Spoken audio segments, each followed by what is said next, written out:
오늘은 어버이 주일입니다. 가정의 달 두 번째 주일인데요. 하나님의 사랑, 또 부모의 사랑이라는 제목으로 은혜 받기를 원합니다. 성경은 부모의 모델을 하나님으로 말씀하고 있습니다. 오늘 말씀 보면 예수님께서 하나님을 부르시는 호칭의 그 특징이 있음을 볼 수 있습니다. 이 호칭 속에 담긴 부모의 모습이 오늘 말씀 속에 나타나고 있습니다. 먼저 성경을 읽으면서 예수님께서 일관성 있게 하나님을 부르시는 호칭이 아버지라고 하시고 있음을 발견할 수 있습니다. 우리가 이 말씀을 읽으면서 우리도 한번 깨달아보는 시간 되겠습니다. 오늘 말씀 다시 한번 보겠습니다. 마태복음 5장 16절부터 보겠습니다. 마태복음 5장 16절부터 같이 읽겠습니다. 시작. 이같이 너희 빛이 사람 앞에 비치게 하여 그들로 너희 착한 행실을 보고 하늘에 계신 너희 아버지께 영광을 돌리게 하라. 여기 보면 너희 아버지라고 표현했죠. 예수님께서 너희 아버지.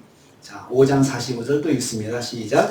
이같이 한즉 하늘에 계신 너희 아버지의 아들이 되리니 이는 하나님이 그 해를 악인과 선인에게 비치시며 비를 의로운 자와 불의한 자에게 내려주시니라. 자, 여기서도 너희 아버지다. 너희 아버지. 여기 보면 아버지가 어떤 아버지냐 하면요, 해를 악인과 선인에게 동일하게 비춰주신다. 그래서 하나님의 일반 은총 중에서 나쁜 사람도 햇빛 받게 하시고 선한 사람도 햇빛을 받게 하시고 공기도 똑같이 누리게 하시고 그렇게 일반적인 환경을 하나님께서 주신다 이겁니다. 또 비도 의로운 자와 불의한 자에게 내려주신다. 하나님께서 공평하게 해주시는 거죠. 벌 받을 사람도 일단 비를 맞이하게 하시고 해를 받게 하시고 의로운 사람도 같이 똑같이 누리게 하시는 거죠. 자, 그 다음에 마태복음 5장 48절 읽겠습니다. 시작. 그러므로 하늘에 계신 너희 아버지의 온전하심 같이 너희도 온전하라. 너희 아버지, 너희 아버지. 우리가 지금 세 절을 읽었는데요. 이 세 절 속에서 예수님께서 하나님을 하나님이라고 하지 않으셨어요. 너희 아버지다. 아버지라고 표현했습니다. 예수님 말씀에서 일관성을 유지하고 있는데 이것은 하나님을 아버지라고 표현하신 것입니다. 자, 이것을 우리가 이제 계속해서 성경에서 한번 보겠습니다. 예수님께서 계속 그 일관성을 유지하는지 보겠습니다. 6장 넘어가서 6장 1절 한번 보세요. 6장 1절 같이 읽습니다. 시작. 사람에게 보이려고 그들 앞에서 너희의 의를 행하지 않도록 주의하라. 그리하지 아니하면 하늘에 계신 너희 아버지께 상을 받지 못하느니라. 하늘에 계신 너희 아버지라고 했습니다. 하늘에 계신 너희 하나님 이렇게 표현하는 게 정상적인 거거든요. 너희 하나님, 하나님이라고 하지 않고 아버지라고 하셨습니다. 근데 여기 또 보면 어떤 아버지인가 보세요. 아버지는 아버지인데 어떤 아버지입니까? 하늘에 계신다고 했는데 어떤 아버지인지 자녀의 행동을 보시고 상을 주시는 아버지입니다. 자녀가 의를 행하면 이에 대해서 칭찬하고 상으로 보상해 주시는 아버지. 그래서 너희의 의를 행하지 않도록 주의하라. 사람한테 보이려고 하지 말고 하나님 앞에 보이려고 하는 것이다 라고 그렇게 말씀하시면서 그렇게 해야 그러지 아니하면 사람에게만 보이려고 의를 행하면 그 말이죠. 아버지께 상을 받지 못한다. 상은 상급이죠. 상인데 보상이죠. 거기는 보상인데 하나님 앞에 보이려고 행동을 하면 하나님께서 상을 주십니다. 근데 이것을 아버지라고 했어요. 아버지의 마음이 여기 담겨 있는데 아버지는 자녀가 하는 행동을 보상해 준다. 저는 부모의 마음은 이거라고 생각을 해요. 부모의 마음은 하나님의 마음인데 하나님께서 그러신 것처럼 우리도 자녀가 좋은 일을 하면 의를 행하면 그리고 그것을 보면서 우리가 상을 준다. 부모는 자녀에게 보상해 줄 줄 알아야 된다는 거예요. 보상해 주는 그 부모의 모습 여기서 우리가 배울 수가 있습니다. 4절 한번 또 보겠습니다. 4절 6장 4절 또 보겠습니다. 시작. 내 구제함을 은밀하게 하라. 은밀한 중에 보시면 너희 아버지께서 갚으시리라. 또 여기서도 너희 하나님이라고 하지 않고 너희 아버지라고 말씀하고 있어요. 예수님의 그 표현은 의도적입니다. 의도적입니다. 하나님과 우리 사이가 어떤 관계인지 첫째는 그거 말하려고 해요. 하나님은 아버지시다. 아버지시다. 아버지, 그리고 또 하나님은 너희의 아버지지 다른 사람의 아버지가 아니다 라고 이야기하고 있습니다. 그리고 이걸 통해서 하나님이 아버지이신 것을 강조하고 있습니다. 그러니까 아버지는 세 가지 의미가 있습니다. 친근성, 친근성이죠. 하나님과 우리가 어떤 관계인지, 가정에서 부모와 자녀가 친근하잖아요. 친근성이 있잖아요. 그다음에 또 하나는 책임성입니다. 책임성. 부모는 책임을 가지고 자녀에 대한 양육의 책임이 있잖아요. 또 하나는 어린아이가 부모를 볼 때 전능성, 우리 부모님이 다 해줄 수 있다. 갓난아이가 그렇게 바라보고 우리가 어느 정도 철이 들기 전까지는 부모에 대해서 그런 환상이 있잖아요. 부모가 다 해줄 수 있다는 거. 그렇지만 청소년이 되고 조금 좀 나이가 들면 우리 부모님도 한계가 있구나 라는 걸 알게 되죠. 그래서 부모님에게 요청하는 것이 한계가 있습니다. 아이들이 전에는 무조건 부모를 찾았지만 나중에는 부모의 한계만큼만 요청을 합니다. 한계만큼만. 한계 이상을 넘어가지 않으려고 노력을 하죠. 자, 여기서요. 은밀한 중에 보시는 아버지다라고 표현했어요. 은밀한 중에 보시는 자녀의 행동을 자녀가 의식하지 못하는 가운데 파악하고 있는 아버지. 부모의 모습을 여기 볼 수 있습니다. 자녀의 행동을 통해서 자녀의 행동을 자녀가 의식하지 않고 있지만 부모는 사실은 면밀하게 사실은 볼 수 있어야 되죠. 볼 수 있어야 되죠. 그리고 자녀의 상황을 알아보고 칭찬해주는 부모, 칭찬해주는 은밀한 중에 보시는 너희 아버지께서 갚으신다 칭찬해주는 거죠. 거기에 대해서 우리 자녀가 손해를 봤다 그러면 채워주는 거죠. 네가 좋은 일을 하기 위해서 손해를 봤어? 그럼 내가 채워주지. 이게 아버지의 마음이에요. 부모의 마음이죠. 자녀의 착한 행실을 알아주는 부모입니다. 알아주는 부모입니다. 그러니까 은밀한 중에 그런 행동하는 것을 부모는 알아보는 거죠. 그리고 그냥 끝나는 게 아니고 거기에 대해서 보상을 해주려고 노력을 하는 게 부모라는 것입니다. 6절 말씀 보겠습니다. 6절 말씀 있습니다. 시작. 너는 기도할 때 내 골방에 들어가 문을 닫고 은밀한 중에 계시는데 아버지께 기도하라. 은밀한 중에 계시는 내 아버지께서 갚으시리라. 여기도 내 하나님이 갚으신다. 내 하나님께 기도하라. 그렇게 하지 않고 여기도 아버지라고 연속해서 표현하고 있습니다. 예수님께 하나님은 아버지라는 표현이 더 익숙하신 것입니다.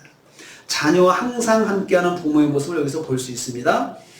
자녀가 은밀한 중에 구하고 있습니다.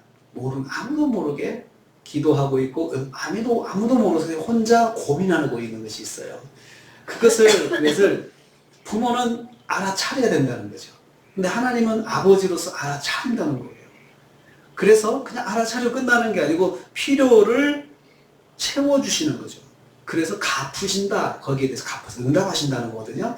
그러니까 부모에게 사실은 마음에 바라는 거 있는데 말을 못하고 있어요. 그런데 그것을 부모가 알아차리고 그리고 거기에 대해서 리액션 해주는 거예요. 아버지이신 하나님의 사랑이 바로 이것입니다. 바로 자녀의 필요를 채워주는 것으로 표현되는 것입니다. 아버지로서 하나님의 사랑은 자녀인 성도가 골방에서 구하는 것을 응답하시는 것으로 표현되어 있습니다. 마찬가지로 부모의 사랑은 자녀의 은밀한 중에 필요도 알아보고 채워주는 거죠. 그러기 위해서 부모는 자녀에게서 시선을 떼지 않고 함께 해야 하는 것입니다. 함께 해야 하는 것이죠. 방치하는 것은 하나님 아버지의 모습이 아닙니다. 하나님 방치하지 않으십니다. 은밀한 중에 보신다고 했습니다. 그리고 시선을 떼지 않고 항상 바라보시고 있죠. 그래서 우리가 성경은 불꽃 같은 눈동자로 우리를 바라보신다. 불꽃 같은 눈동자로. 그러니까는 정말 하나님 눈에 불을 켜시고는 항상 쳐다보고 계신다는 거예요. 낮이나 밤이나 쳐다보신다는 거죠. 그게 부모의 책임입니다. 8절 읽습니다. 8절. 같이 있습니다. 시작. 그러므로 그거를 본받지 말라. 구하기 전에 너희가 있어야 할 것을 너희 아버지께서 아시니라. 하나님 너희 아버지라 했죠. 여기서는 하나님은 아버지야 이렇게 표현하는 거죠. 하나님은 아버지야. 하나님과 우리와의 관계가 아버지와 자녀라는 관계를 그 사실을 다시 한번 지시하시는 말씀입니다. 그런데 여기서 어떤 아버지인지 한번 또 보세요. 여기서 우리가 아버지는 어떤 아버지인가, 하나님은 어떤 아버지인가 보고 아버지는 부모는 이래야 되는구나 라고 우리가 적용을 하라는 겁니다. 자녀가 구하기 전에 자녀가 필요한 것이 무엇인지 알아차리는 존재입니다. 이러기 위해서는 어떻게 할까요? 자녀에게 집중하여 자녀를 살펴보는 것입니다. 무심하여서 자녀가 무엇이 필요한지 알 수 없습니다. 세밀하게 자녀를 살펴야 그 필요를 알 수 있습니다. 우리가 자녀를 양육하면서 이럴 때가 있습니다. 갓난아이 때입니다. 갓난아이는 스스로 할 수 없기 때문에 엄마의 절대적인 보살핌이 필요합니다. 부모의 절대적인 보살핌이 필요한 것이죠. 이때 자녀가 얼굴과 몸짓으로 표현하는 모든 것을 보고 필요를 알아서 채워줍니다. 그리고 말하기 전에 미리 알아차리고 반응합니다. 이처럼 하나님은 아버지로서 구원받은 자녀들을 세밀하게 보살핀다는 말씀입니다. 자녀를 세밀하게 보살피는 부모, 그게 부모의 정상적인 모습입니다. 자녀를 세밀하게 살피는 부모 되시기를 축복합니다. 7장 11절입니다. 11절 넘어 7장으로 넘어갑니다. 거기는 또 아버지의 모습이 새롭게 나옵니다. 같이 읽습니다. 7장 11절 시작. 너희가 악한 자가 더 좋은 것을 자식에게 줄 줄 알거든 하물며 하늘에 계신 너희 아버지께서 구하는 자에게 좋은 것으로 주시지 않겠느냐. 여기도 너희 아버지라 하셨죠. 예수님께 하나님은 아버지이십니다. 동시에 성도에게도 아버지라고 말씀하셨어요. 어떤 아버지십니까? 구하는 자에게 좋은 것을 주시는 아버지. 자녀가 필요한 것을 구할 때 구하는 자녀에게 좋은 것으로 채워주시는 아버지라는 거죠. 여러분, 부모가 할 수 있는 능력이 있으면 자녀가 구하는 것 이상으로 주고 싶은 마음이 있잖아요. 굳이 자녀가 요구하는 것을 급을 떨어뜨려 가면서 줄 필요가 있습니까? 꼭 한 급을 떨어뜨려 가지고 내가 원하는 것을 그렇게 준다. 그러면 자녀가 굉장히 상처를 받을 거예요. 내가 바라는 거 이건데 해줄 수 있는 능력이 있으신데 왜 이렇게 주실까? 교육상 그렇다. 한두 번이죠. 매번 그러면 생각이 들 겁니다. 이런 생각이 듭니다. 우리 부모님은 나를 꼭 내가 필요한 것보다 조금 떨어뜨려 주셔가지고 나를 그렇게 대하신다 라고 생각을 할 수 있을 것입니다. 이 말씀에서 부모의 의무가 무엇인지 알 수 있습니다. 부모는 자녀가 필요한 것을 구할 때 자녀가 구하는 것을 채워주는 자입니다. 그 자녀가 온전한 자녀이든 온전하지 못한 자녀이든 따지지 않고 일단 자녀에게 필요한 것을 구하게 되면, 자녀가 구하게 되면 채워주는 자가 부모라는 것입니다. 일단은 채워주는 것이 부모의 마음이라는 거죠. 악한 부모도 자식에게 좋은 것으로 줄 줄 알거든. 이렇게. 악한 부모도 자식에게 좋은 걸 줄 줄 안다 이거죠. 하나님은 선하신 부모이기 때문에 더욱 그렇게 하신다는 것입니다. 그래서 부모는 자녀에게 채워줄 수 있는 자, 자녀가 구하는 걸 채워줄 수 있는 부모, 그게 정상적인 부모입니다. 7장 21절입니다. 21절 같이 읽습니다. 나더러 주여 주여 하는 자마다 다 천국에 들어갈 것이 아니요 다만 하늘에 계신 내 아버지의 뜻대로 행하는 자라야 들어가리라. 여기서도 내 아버지라고 했죠. 내 아버지의 아버지라는, 어떤 아버지입니까? 내 아버지의 뜻대로라는 뜻, 아버지의 뜻, 자녀에게 바라는 것이 있는 아버지입니다. 부모는 자녀에게 바라는 것이 있습니다. 당연히 있습니다. 뜻을 가지고 있어요. 이거 다른 말로 하면 이렇게 살았으면 좋겠다 하는 게 뜻이죠. 이렇게 살았으면 좋겠다. 그렇게 말할 수 있는 자유가 부모한테는 있습니다. 이렇게 살았으면 좋겠다. 자녀에게 방향성을 가지고 있는 부모입니다. 이렇게 살았으면 좋겠다는 생각을 가지고 있는 것이죠. 먼저 하나님 아버지는 천국이라는 파라다이스를 자녀를 위해서 준비해 놓으셨습니다. 천국에 들어갈 것이 아니에요. 천국을 하나님 준비하셨죠? 그리고 그 자녀가 이 천국의 파라다이스에 살 수 있기를 바라시는 거죠. 우리 자녀가 여기 살았으면 좋겠다. 당연한 거죠. 조건이 있습니다. 조건이 있습니다. 뜻대로 살아가는 거죠. 뜻대로 살아서 이 천국에 왔으면 좋겠다. 자녀를 복되게 준비하고 그 방향으로 살기를 바라는 것입니다. 사랑하는 자녀가 방향성을 가지고 살도록 이끌어주는 것이 부모입니다. 그러므로 결국에는 자녀가 복된 삶을 살도록 준비해 주는 것입니다. 부모는 자녀를 위해서 준비해 주는 역할을 해야 합니다. 준비해 주는 역할을 해야 합니다. 여러분, 경제적인 것도 자녀를 위해서 부모가 준비해야 할 역할 중에 하나입니다. 그래서 하나님께서 그 가정의 부모에게 경제적인 복을 주신 것은 그 경제적인 복이 자녀들에게 n분의 1로 나눠지게 되는 거죠. 하나님께서 그렇게 부어주라는 것입니다. 할 수 있으면 자녀들에게 n분의 1로 나눠줘야 되는 것인데 그것을 먼저 부모에게 맡겨줬습니다. 그래서 부모는 책임이 하나님께 주신 경제적인 복을 잘 보관해야 될 책임이 있습니다. 그래서 때가 되면 자녀에게 n분의 1로 줘야 되는 것이죠. 그걸 넘겨줘야 되는 것입니다. 그럴 책임이 있어요. 그런데 만약에 경제적으로 부모가 하나님께 받은 그것을 지키지 못하고 정말 손실을 했다 그러면 자녀에게 미안한 줄 알아야 됩니다. 미안하다. 하나님께 받은 네 몫을 내가 날려버렸다. 이런 마음을 가져야 된다고 저는 생각을 합니다. 그래서 자녀에게 나중에 그 패러다이스를 줄 수 있어야 됩니다. 준비해 놓고 줄 수 있어야 되죠. 그래서 너가 같았으면 좋겠다. 그런데 그러기 위해서는 이렇게 살았으면 좋겠어. 이렇게 살아서 네가 그것을 받을 수 있도록 준비가 되었으면 좋겠어. 그래서 너도 이것을 잘 또 관리해서 너의 자녀에게 또 나눠줄 수 있도록, 넘겨줄 수 있도록 그렇게 했으면 좋겠어 라고 부모에게 바라는 것입니다. 마태복음 18장 14절 말씀 읽겠습니다. 이제 18장으로 넘어가겠습니다. 거기도 아버지가 나옵니다. 같이 있습니다. 시작. 이와 같이 작은 자 중 하나라도 잃어버리는 것은 하늘에 계신 너희 아버지의 뜻이 아니니라. 여기서 예수님은 또 하나님을 너희 아버지라고 가르치시죠. 어떤 아버지입니까? 작은 자 중 하나라도 잃어버리지 않는 것. 작은 자는 자녀를 말합니다. 하나님은 자기 자녀 중 하나라도 자식이라는 위치를 상실하는 것을 바라지 않습니다. 건강한 부모의 모습이죠. 자녀 중 하나라도 내 자식이라는 위치를 상실하는 것을 바라지 않는 것, 건강한 부모의 모습이죠. 자식을 포기하지 않는다는 말씀이죠. 하나라도 버리지 않는 것이 하나님의 마음임을 알 수 있습니다. 이를 통해서 건강한 부모의 모습을 볼 수 있습니다. 건강한 부모는 자녀를 포기하지 않습니다. 못된 자녀라도 포기하지 않죠. 어떻게 하든 바르게 살게 하려고 부모가 마음을 가지고 있고 권면하고 붙잡아주고 하는 것이 부모의 모습이죠.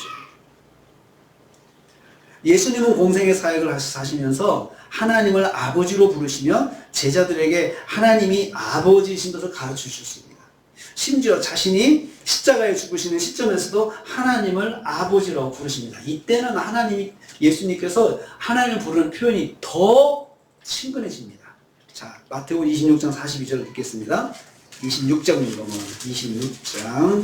42절. 마태복음 26장 42절 같이 읽습니다. 시작. 다시 두 번째 내가 기도하여 내 아버지여, 만일 내가 마시지 않고는 이 잔이 내게서 지나갈 수 없거든 아버지의 원대로 되기를 원하나이다 하시고, 십자가 지시기 전날 겟세마네 동산에 기도하시는 모습에서 다시 아버지라고 부르고 있죠. 참 고통스러운 순간에 아버지라는 말이 예수님께서 나오시고 있어요. 그때 여러분 원망의 표현이 나와야 되지 않을까요? 원망의 표현이, 내가 아버지께 못한 것이 뭐가 있는데 지금까지 아버지 뜻대로 했는데 왜 나를 이렇게까지 몰고 가십니까? 라고 표현을 할 수 있어요. 그런데 아버지라고 하시면서 예수님은 우리한테 끝까지 아버지이신 것을 가르쳐주고 있습니다. 예수님은 하나님을 아버지로 부르시면서 아버지가 어떤 존재인지 암시하고 있습니다. 하나님 아버지가 아버지의 모델인 거죠. 아버지의 모델이에요. 자, 그런데 마가복음 14장 36절 보면 똑같은 장면에서 예수님께서 이렇게 표현했다라고 거기 말씀하고 있어요. 이렇게 표현했다. 마가복음 14장 36절입니다.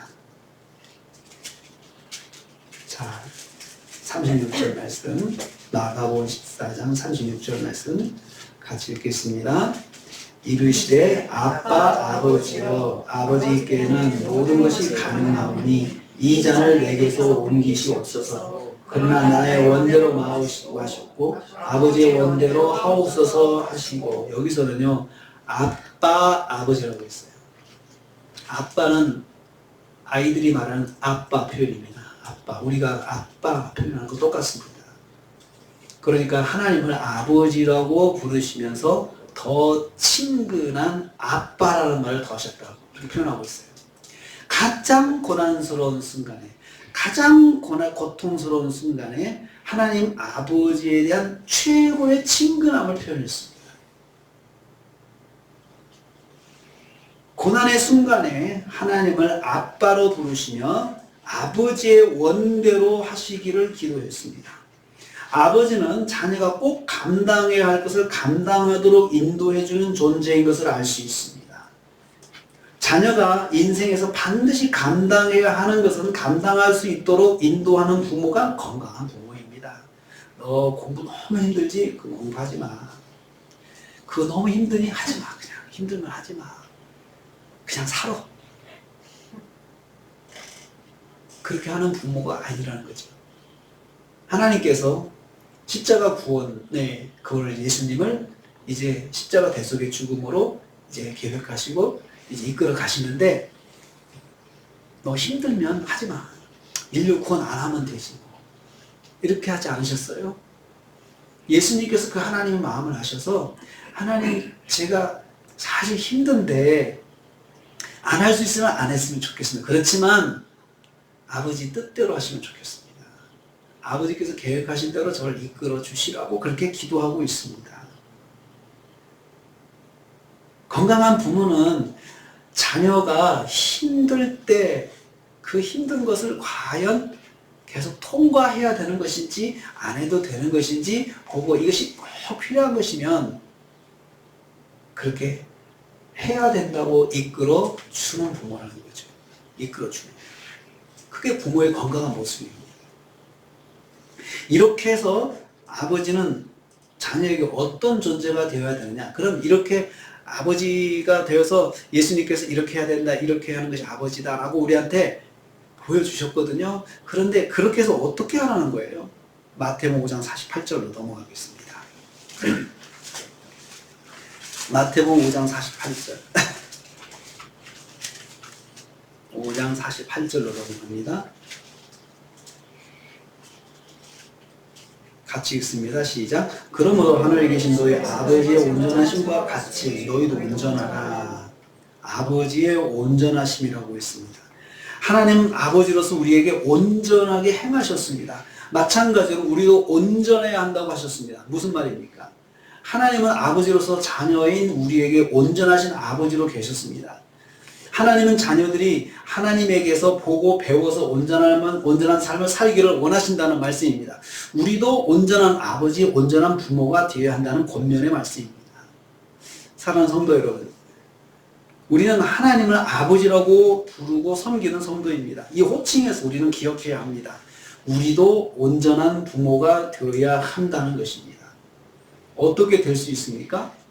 하나님 아버지를 모델로 해서 부모 노릇을 배우는 것입니다. 왜냐하면 예수님도 하나님을 아버지로 부르시면서 하나님을 통해서 아름다운 자녀의 삶을 세상에서 사셨기 때문입니다. 이렇게 배울 수 있습니다. 예수님께서 하나님을 아버지로 부르신 말씀 속에서 아버지의 모습을 발견하는 것입니다. 복음서에서는 예수님께서 하나님을 아버지라고 부르신 말씀이 약 220번 나옵니다. 그러니까 거의 공생의 생활 속에서 예수님께서 하나님을 부르시는 호칭이 거의 아버지예요. 아버지로 부르셨어요. 이 말씀들을 하나씩 묵상하면 하나님을 통해서 부모가 어떻게 자녀에게 아름다운 부모가 될 수 있는지 알 수가 있습니다. 그 중심이 되는 말씀이 바로 우리가 방금 읽었던 마태복음 5장 48절입니다. 다시 읽겠습니다. 다시 읽습니다. 시작. 그러므로 하늘에 계신 너희 아버지의 온전하신 같이 너희도 온전하라. 부모의 목표는 자녀에게 온전한 부모가 되는 것입니다. 온전하라. 텔레오이 이 말은 완벽하다, 퍼펙트입니다. 완벽하라는 것입니다. 어떻게 해야 한다고 했습니까? 완전하신 하나님께 배워서 자녀에게 행동하는 것입니다. 완벽은 우리의 목표입니다. 자녀가 성장하여 자기 자녀를 둘 때까지 부모는 완벽하게 노력해야 합니다. 주님께서 우리에게 하신 명령이기 때문입니다. 부모가 완벽해지는 것은, 부모가 되면 완벽해지는 것은 아닙니다. 부모가 됐다고 완벽해지는 거 아니죠. 결혼은 완벽한 부모의 삶을 시작하는 것입니다. 완벽한 부모의 목표, 이것은 우리의 목표입니다. 그러기 위해서 노력해야 합니다. 온전하라, 텔레오의 이 말은 명령입니다. 능동형입니다. 노력하라는 겁니다. 능동적으로 노력하라는 것입니다. 우리가 의지적으로 노력해서 이루는 동작입니다. 매일 완벽을 목표로 달려가야 합니다. 하나님 아버지를 모델로 삼아서 노력하는 것입니다. 이렇게 하면 배울 수 있습니다. 5장 16절 읽겠습니다. 5장 16절. 5장 16절, 마태복음 16절 읽습니다. 시작. 이같이 너희 빛이 사람 앞에 비치게 하여 그들로 너희 착한 행실을 보고 하늘에 계신 너희 아버지께 영광을 돌리게 하라. 어떤 아버지입니까? 영광을 돌리게 하라. 하나님이 자녀의 행실을 통해서 영광을 받으신다는 것입니다. 이 말을 돌려보면 부모는 자녀의 삶을 통해서 영광 받을 수 있는 존재입니다. 이게 부모의 축복입니다. 자녀를 통해서 영광을 받을 수 있는 게 부모의 축복이죠. 그러기 위해서는 자녀가 사람 앞에서 빛이 되어야 하게 합니다. 빛이 되도록 이끌어줘야 됩니다. 빛이 된다는 말은 바로 다음에 해석합니다. 빛이 된다, 그 말은 너희 착한 행실을 보고 라고 했죠. 착한 행실을 빛을 비추는 삶이다라고 해석을 해주셨습니다. 그렇다면 부모는 자식에게 착한 행실을 가르쳐 주어야 합니다. 빛이 되는 삶을 살도록 가르쳐 주어야 하는 것입니다. 이 가르침은 부모가 먼저 가정에서 먼저 빛으로 살아가는 것입니다. 너 빛이 되라 하지 말고 빛이 되는 것이죠. 부모가 빛이 되는 것이죠. 이 말은 부모가 가정에서 먼저 착한 행실의 삶을 살아야 된다는 거죠. 그렇게 살아서 자녀에게 보여주면 자녀가 그것을 배워가지고 그렇게 살아간다는 것입니다. 자녀가 부모에게 비추어주는 빛을 경험하고 부모가 비추는 빛을 경험하고 세상에서 빛으로 살 수 있게 도와야 합니다. 그러면 결국 부모가 자녀를 통해서 영광을 받을 수 있습니다. 선순환입니다. 하나님은 부모가 자식을 통해서 영광을 받을 수 있는 복을 주셨습니다. 그러기 위해서 부모가 먼저 하나님 아버지로부터 부모의 모습을 배워야 합니다. 이 배움과 실행이 완벽한 부모가 되는 한 걸음입니다. 매일 한 걸음씩 완벽한 부모의 길을 걸어가야 합니다. 매월, 매해 완벽한 부모가 되어가는 것이 우리의 생활입니다. 우리가 가정에서 더 완벽한 부모가 되기 위해서 노력해요. 굉장히 목표가 높습니다. 근데 하나님께서 한 자녀를 살리기 위해서는 부모가 완벽하려고 노력해야 자녀가 산다는 거예요. 완벽하지 않죠, 우리가. 그래서 배우라는 거예요. 하나님께 배워라. 하나님을 아버지라고 표현하신 그 말씀 속에서 이렇게 하는 것이 아버지의 모습이구나 라는 것을 배우라는 겁니다. 묵상하면 배울 수 있습니다. 사랑하는 성도님들, 저와 여러분이 먼저 하나님 아버지께 배워서 사랑하는 자녀들에게 온전한 부모가 되시길 축복합니다. 그리고 매일 말씀 묵상을 통해서 아버지 하나님께 온전함을 배워가지고 우리 모두에게 우리도 또한 온전한 성도로서 설 수 있기를 축복합니다. 저희가 온전한 부모가 되려고 서는 것은, 노력하는 것은 사실 동시에 교회 공동체 안에서 온전한 성도로 서는 것입니다. 우리의 가정에서의 모습이 우리 여기서의 모습이고, 그리고 여기서의 모습이 사회에서 모습이 되면 우리의 온전함이 생활 사회 속에 빛이 되고 소금이 되는 것입니다. 그래서 여기서 못하는 것 저기서 할 수 없습니다. 한동안 할 수 있겠지만 온전하게 하지 못하는 것이죠. 사랑하는 성도님들, 우리가 성경에서 참 아버지 하나님이 모델이고 하나님이 아버지의 모델이시면서 우리에게 목표치를 너무 높게 해주셨어요. 온전한 부모가 되라. 온전한 부모가 되라. 여러분 그렇게 하지 않으면 자녀를 살릴 수가 없습니다. 우리가 목표를 그렇게 가져야 자녀를 살릴 수가 있죠. 온전함이 목표가 되어야 됩니다. 그럼 내가 어떻게 온전해지는데? 다시 말씀드립니다. 하나님 아버지라는 말씀 속에서 배우세요. 우리도 배워야 되고 저도 배워야 되고, 배워서 아버지는 이렇게 하시는 거구나 라는 것을 배워서 적용을 해 보십시오. 그래서 제가 일부러 아버지라는 말씀을 읽고 거기서 적용하는 것을 뽑아내 본 겁니다. 그렇게 하시는 겁니다. 그렇게. 그래야 여기서 하나님은 아버지로 이렇게 하셨으니까 나도 그렇게 해야 되겠다라고 하나하나 채워가는 것이, 그것이 하나님께 배우는 아버지의 모습이 되는 것입니다. 이 시간 우리 기도하겠습니다. 기도하는 시간을 가지려고 합니다. 두 가지 놓고 기도하고 한 가지는 더 추가로 제가 더 하겠습니다. 오늘 말씀을 우리가 들었습니다. 먼저 우리가 가정에서 착한 행실을 보여주는 온전한 부모가 되게 하옵소서. 자녀들에게 착한 행실을 보여주는, 부모를 통해서 착한 행실을 배우는 자녀가 되게 해주시옵소서. 그 두 번째 기도 제목, 매일 성경 말씀을 통해서 아버지 하나님의 모습을 배워서 온전한 부모로 성장하게 하옵소서. 우리가 온전한 부모로 또 온전한 성도로 자라게 해달라고 기도합시다. 가정에서 착한 행실을 보여주는 온전한 부모, 또 말씀 속에서 아버지 하나님을 배워서 온전한 부모가 되는 삶을 살게 해달라고 우리 같이 한번 합심해서 기도하겠습니다. 아버지 하나님, 이 시간 주님 앞에 가정에서 착한 행실을 보여주는 온전한 부모가 되게 하여 주시옵소서. 아버지가 사랑하는 자녀들에게 나의 모습을 보여주는 것이 아니고 주님의 모습을 보여주고 하나님께 배워서 착한 행실을 통해서 자녀들에게 보여주는 가정이 되게 하여 주시옵소서. 매일 성경 말씀 통해서 하나님 아버지 하나님 모습을 배워서 온전한 부모가 되게 하여 주시옵소서. 그리고 저희들이 이 온전한 부모가 되어서 교회 공동체 안에서는 온전한 성도가 되게 하여 주시옵소서. 그래서 우리 교회가 하나님 아버지를 섬기는 그런 교회가 되게 하시고, 우리 성도들 한 사람 한 사람이 우리 하나님 아버지의 모습을 보여주는 착한 행실로 주님께 영광을 돌리게 하여 주시옵소서. 세 번째 기도 제목, 우리 박성훈 집사님 수술을 위해서 기도합시다. 13일 수술하시는데 잘 감당하고 건강을 회복하게 하여 주시옵소서. 우리 같이 한번 또 집사님 위해서 기도해 주시기를 바라겠습니다. 같이 기도하겠습니다. 하나님 아버지, 이 시간 수술을 위해서 주님 13일 수술을 앞두고 있습니다. 아버지 하나님, 주께서 붙잡아 주시는 체력이 감당할 수 있는 체력을 허락해 주시옵시고, 수술을 집도하면서 붙잡아 주시지 건강하게 해주시옵시고, 온전하게 수술이 되어서 건강을 회복할 수 있도록 주께서 도와주시는 것을 제발 하지 않게 하시고, 주께서 붙잡아 주셔서 모든 것이 한결과의 선을 이루는 수술의 과정이 되게 하여 주시옵소서. 실수하지 않게 하시고 아버지 하나님 깨끗하게 수술될 수 있도록 주께서 도와주시옵소서. 주님, 오늘은 주님께서 우리에게 하나님은 우리의 아버지이심을 가르쳐 주셨습니다.